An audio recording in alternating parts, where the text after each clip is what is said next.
পবিত্র হজ পালনকে কেন্দ্র করে গত জানুয়ারি থেকে 10 জুন পর্যন্ত বন্ধ রাখা হয় সৌদি আরবের ভিসা কার্যক্রম। এতে সাময়িকভাবে বিপাকে পড়েন অনেক প্রবাসী। সেই সঙ্গে ওমরা পালনে ভ্রমণেচ্ছুক মুসল্লিরা ভিসার জন্য আবেদন করতে পারেননি।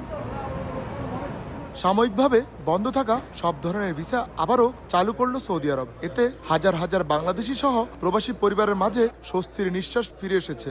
ওমরা পালনে আগ্রহীদের জন্য অনুমোদিত এজেন্সিগুলো এর মধ্যে নতুন ভিসার আবেদন গ্রহণ শুরু করেছে। সাময়িকভাবে হজের জন্য বন্ধ ছিল, ইনশাআল্লাহ আবার আজকে থেকে ওমরা ভিসা বাংলাদেশ, ইন্ডিয়া, পাকিস্তান এদের জন্য উন্মুক্ত করে দেওয়া হয়েছে।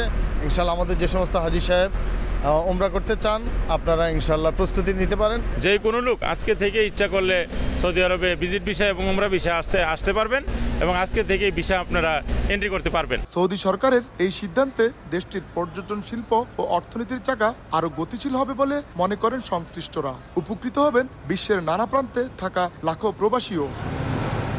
সৌদি সরকার বাংলাদেশিদের ভিসা বন্ধ করে দিয়েছে এমন একটি ভুল সংবাদ ছিল অনেকেরই কাছে।